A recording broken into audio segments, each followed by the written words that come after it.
We're going to start at the Stadium of Light as Roberto De Zerbi's first game in charge of Tottenham ended in defeat at Sunderland. There were a couple of big moments in this game to get to. Let's get straight into it, guys, because the first thing that happened, wasn't it, Dermot, was a penalty awarded to Spurs, or the first moment of controversy anyway. It was overturned following a VAR review.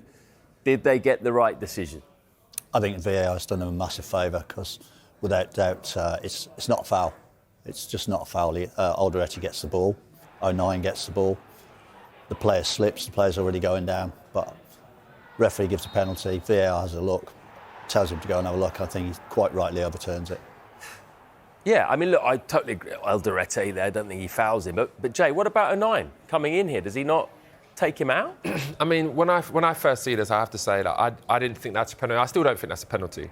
But 09's lucky because he's slid in, he's been nowhere near the ball. And I think the reason why he's lucky is because, you know, the attacker's going down already. I think if the attacker's on his feet and he starts reaching for the ball and then he slides into him, then I think it would be a penalty. And I think that's the lucky part that he's got away with there. Yeah. Also, that referee's already given the penalty at that point. Oh, yeah, sorry, yeah, exactly. So, referee's already given the penalty, which wasn't. Alderete definitely gets the ball. So I think, yeah, he is lucky as it plays out, but it's just not a penalty, is it? No, it's not. So if he'd given the penalty for 09 coming in, do you think it wouldn't have been reversed?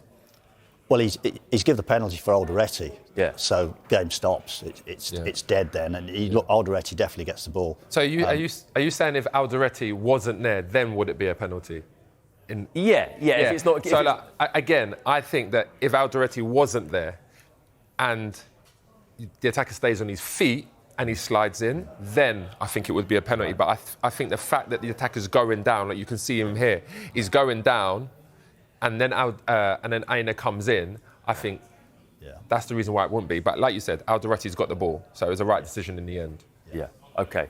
That wasn't the end of the controversy, though. Brian Brobbey was at the centre of it, wasn't he, really, for a lot of the game.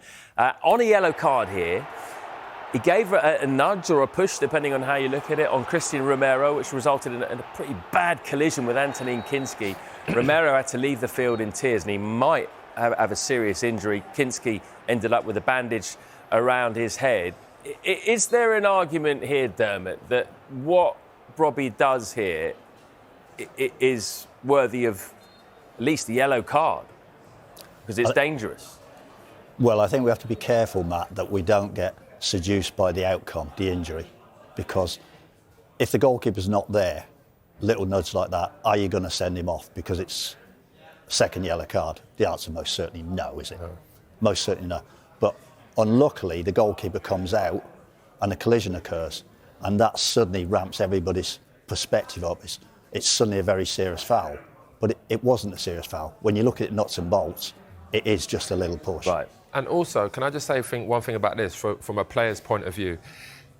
Forwards hate this because when you look at this, Romero is not in control of the ball, and all he's doing is trying to block the player from getting the ball, right? I hate this. Do you know, like when they're trying to shield the ball out? They're not actually in control of the ball, but you're blocking the player from getting the ball. And Jay, he doesn't want control of the ball. He doesn't want control of the ball. And that's what's happened there. So at some point, Brobbey's like, he can't see the ball anymore because he's so close to Romero. So it's almost like he's just pushed him to one side, maybe where he could see the ball. But that's the kind of incident that come because defenders are trying to shield the ball. Like, we see it all the time when it's going out for... But you're allowed to do that. Yeah. You're not really, are you? Because you're blocking someone from getting to the ball without being in control of it. It's how the game's evolved, isn't it? We see it all the time. You're not actually allowed to do it. You're not allowed to block a player from getting the ball if you're not in control of it. But that's where it happens now because it's just normal. It's part of the game, right? But that's what's happened there. And Romero's just trying to shield the ball. He's waiting for the keeper to come out. He's not thinking, I want to control this and then pass it back. And that's why that collision has actually happened. And the bottom line is, when you look at it, it is a little push, isn't it? Yeah, it's nothing. Yeah, it's a little push. If the keeper's not there, it just gets washed away. Exactly. But unfortunately, the keeper is there, sustains an injury, and suddenly everything ramps up. Yeah. I guess it's got more attention because Brobbey was already on a yellow. Let's have a look at his first booking for an elbow. And is there an argument that this maybe could have been a red? Do you want me to go? Yeah. I mean, for me, again, I've been in that situation. I'm a striker. You know, when a defender is jumping all over your back and you're trying to shrug him off, you're not looking for him and throwing an elbow. Yeah. Yes, he's hitting with the top part of his elbow. It's unfortunate. It's going to be sore. But he's not throwing it. He's just trying to shrug him off because he wants to go back in towards goal. The fact that Poro's there, holding on to him, trying to come over him, stopping him from running away from him, that's the reason why that's happened. Yeah. I actually agree 100% with that because it is almost like, get off me, isn't it? And they're so close. It's not like he's a yard away and bang. Exactly. It's get off me, Jay, get off me. You know, it's just he's trying to use his strength to get him away. And that's what ramps up the second one because suddenly we have this myth that we explode week after week that if you foul somebody after a yellow card, it doesn't mean you're going to be having an early bath. It is a myth. There's no baths no more. So you're not. They don't get on those big baths all together anymore, like the good old days, you know. You can tell how long ago since I left. Right, let's move on to the massive weekend that it was at the top of the table. Manchester City swept aside Chelsea at Stamford Bridge, whilst Arsenal, we all know, lost at home to Bournemouth. We're going to start with City because despite that 3-0 win, look, you never know. It could go down to goal difference, couldn't it, at the end of the season, this title race. What do we reckon here, Dermot? Should they have had a penalty for this challenge on Jeremy Doku from Cole Palmer? It was 0-0 at the time, so it could have been important. Yeah. When I see it at speed, I just thought he slips. When you slow it down, which gives a totally different view, I think, yeah, he's caught him to make him slip. I think if you look in the naked eye at speed, you generally think Doku's left leg goes from under him and he slides away because it wouldn't be the left leg he catches. So I understand why the referee waved it away. Jay? You know, Easy, is it? Yeah, I know, it's not easy because when I actually see it, when I was sitting at home watching this and I see it, I was like, there's no way that's a penalty. But that view from the back, this view here, you can see that he's put his leg across him, which has obviously made him slip then. Right? Yeah. He's caused Doku to slip with his own leg. He has definitely done that. But then again, from a player's point of view, from a coach's point of view, you're always told, get your body across the player. That's what Cole Palmer's tried to do. But because Doku's so strong and he's nippy, I think that he has caught him now, looking from this angle. Yeah. But then if you give penalties for this, like I would look at that and in the middle of the pitch, I would say, that's probably not going to be given as a foul. Are you going to give it there as a penalty? I think it's soft. It's soft. He's not going down there without the challenge. No, but I think we've watched that over and over again at slow motion. It looks totally different, doesn't it? When you see that at speed, it's his left leg that gives away, isn't it? And you go, well, he hasn't touched his left leg. And I didn't think it was a penalty at the time. I was watching the game, never thought it was a penalty. And it's shoulder to shoulder as well. He is. That's the thing. It's shoulder to shoulder, and it looks like they're just both coming together. Again, until you said there, like Derms, until you slow it down from that one angle behind the behind angle, you can't see where his knees actually hit Doku's knee, and then that's why he's lost his footing. That's a really difficult one, and you know that's why in that situation I would sympathise for the referees in the VAR room and obviously officials on the day at the game. But you can understand why that's not given watching that game. Yeah. And I watched it live. Never crossed my mind a penalty. But as I say, when you watch that in slow motion, like that, from a different angle, it looks a different challenge. Okay. How about this one? Did this cross your mind that this might have been a red rather than a yellow? Ryan Atori's challenge on Malo Gusto. It doesn't look too bad, does it, really? Real time. But when you see on the replay, you just see it's a little bit high. Maybe not that angle, but the next one coming up, it's definitely over the top of his foot. Yeah, right on the ankle. No. Could that be a red? Do you know what he's doing? Again, I'm just going to tell you what he's doing because I've been in that situation. What he's doing, he's trying to get in his position like that to make him go back to where he's coming from. But what he's done is he's obviously tried to plant his foot and he's stepped on his foot. And when you look at it like that, and you slow really, it, isn't it? But when you look at it, doesn't matter. I mean, he's not come up and tried to challenge him like that. He's just tried to put his foot in a way like that, but it's gone on his ankle.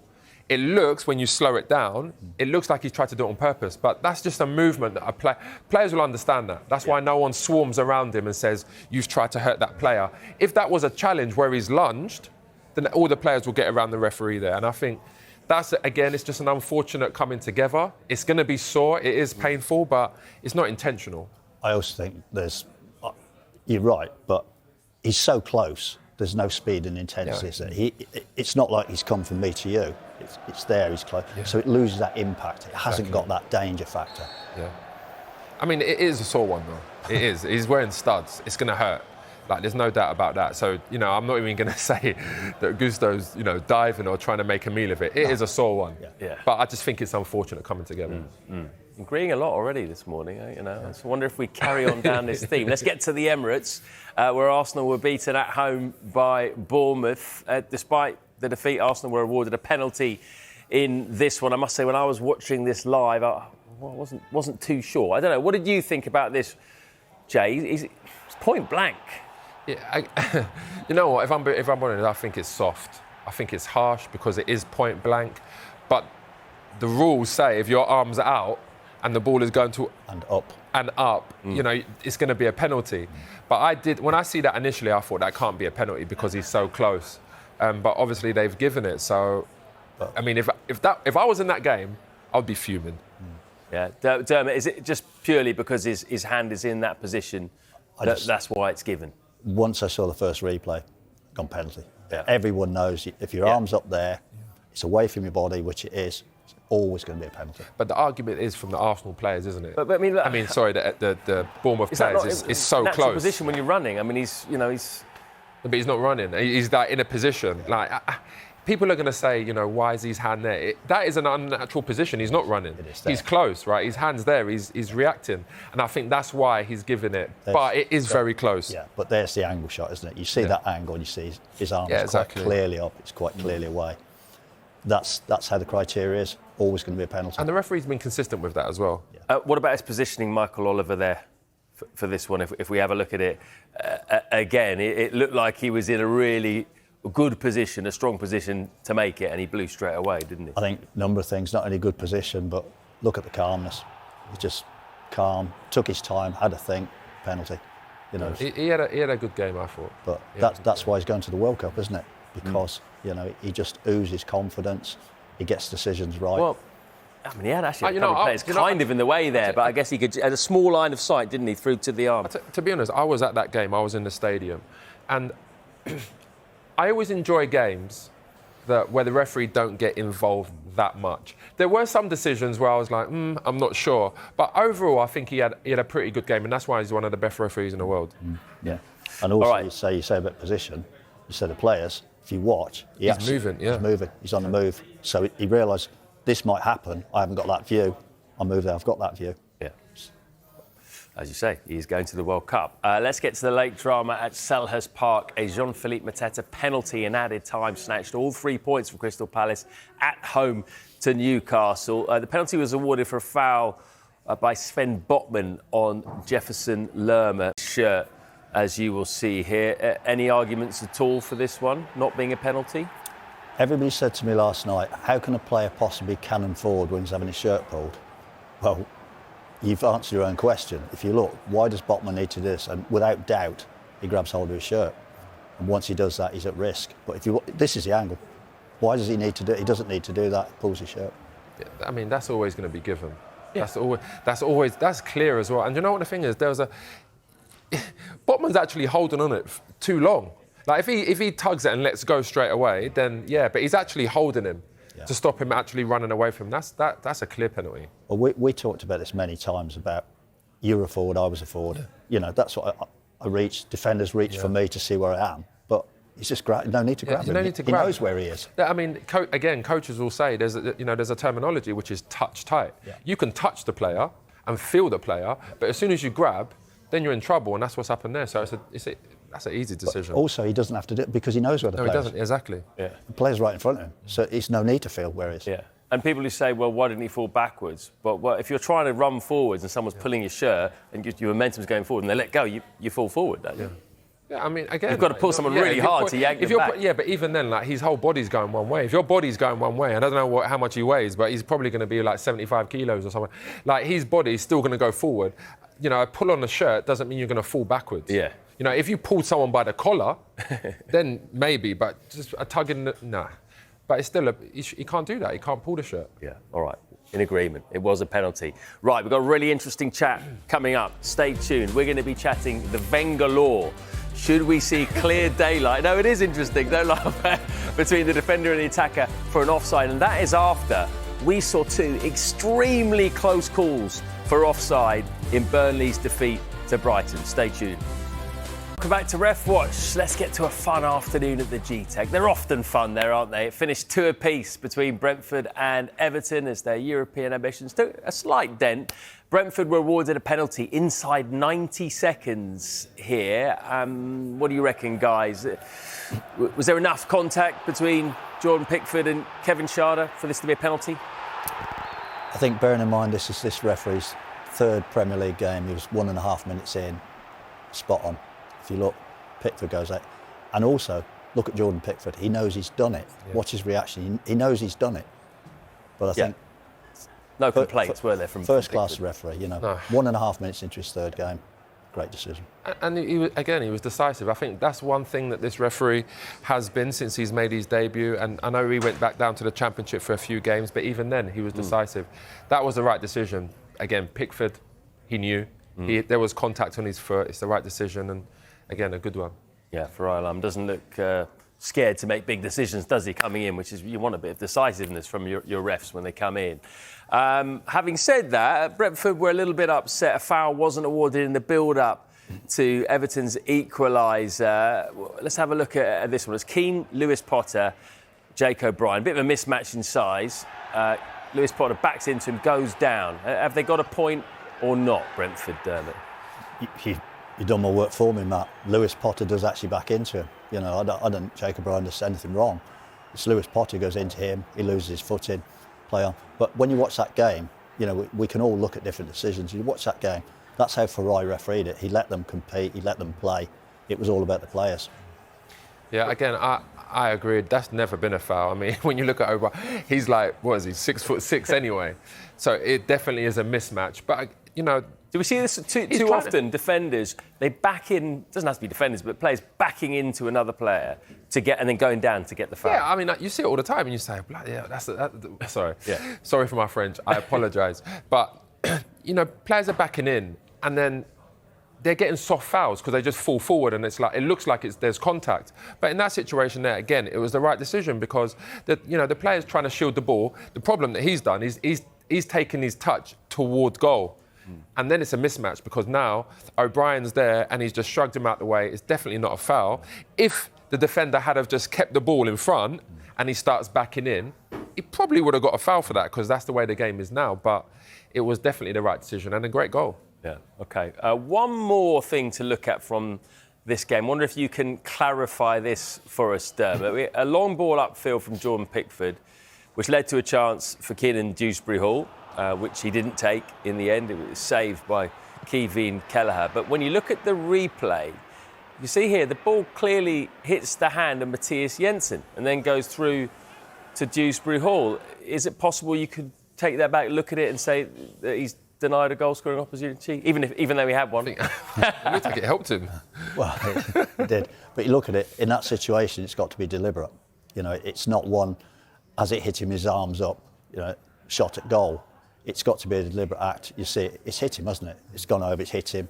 Dewsbury Hall goes on, referee plays on, quite rightly, he has his chance, but you're never going to bring it back because he didn't consider it was handball. And his arm was in a natural position, I would say. Yeah. It's by his thigh, it's by his hips.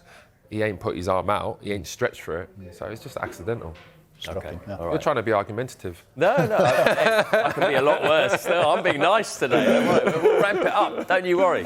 Right, Burnley were beaten 2-0 at home to Brighton at the weekend, but it could have been a very different story because there were a couple of incredibly tight offside decisions. So as the Canadian Premier League begins their trial of the Wenger offside law, should it be introduced in England going forward? We'll look ahead at that in a moment. Let's have a look at the 2 disallowed goals for Burnley. I mean, you can't really get any tighter than these 2. It's, ridiculously tight, particularly the second goal, which you'll see in a moment.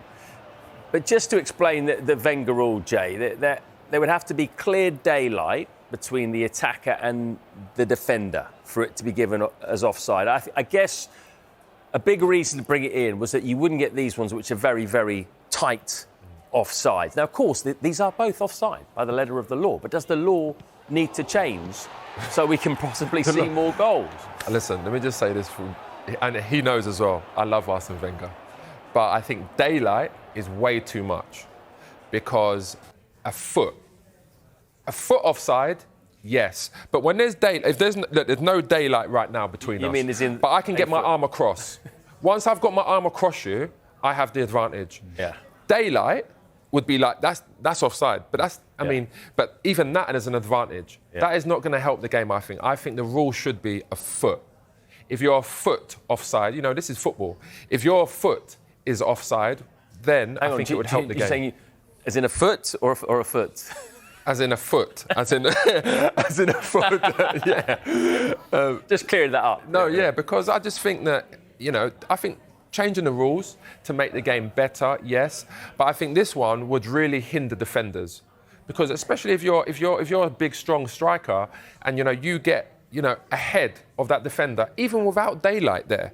This position right now, if I put my arm out and start running across Dermot, there's going to be sendings off all the time. There's going to be penalties all the time. It's going to turn the game into chaos. So I think that rule should be changed, but not so dramatically. But with the daylight situation, and we're not going to have the same problem anyway, because you're still going to get tight offsides where they'll just be, it'll almost be daylight, but not, and then people will be complaining about that. It's just a different way of doing it. Yeah, I actually pinched my line there. I think you're right, there'll be more red cards because the forward will have such a massive advantage. You're a forward, I was a forward. Once you get in that position, you've got the ascendancy. Yeah. You're not going to give it back. Yeah. Short of slipping over accidentally, you're not going to give it back. Defenders are always at risk.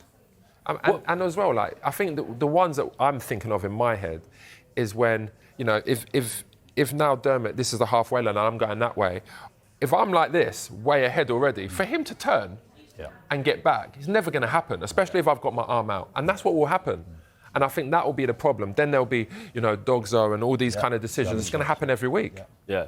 Do you think, Dermot, with the pursuit for perfection and getting it all right, then we have to accept that with these offside decisions, it's going to happen. You're going to have ones that are that far or knee offside like that. Or we just have to accept that there'll be a margin for error. Well, the problem was we had like black and white, didn't we? Then the tolerance level came in. Tolerance level is 5 centimetres. Well, suddenly people go, I want this. It is whatever you do, people will say, well, that's not right, we want this. Yeah. So it's a poison chalice. You could extend that 5 centimetres, couldn't you? You could, but people will still not be happy. If you extend it to 10 centimetres, when a player's 11 centimetres offside, they're going to say, well, it's only 1 centimetre. It is a poison chalice. You are never, ever going to please everybody. But I think teams and players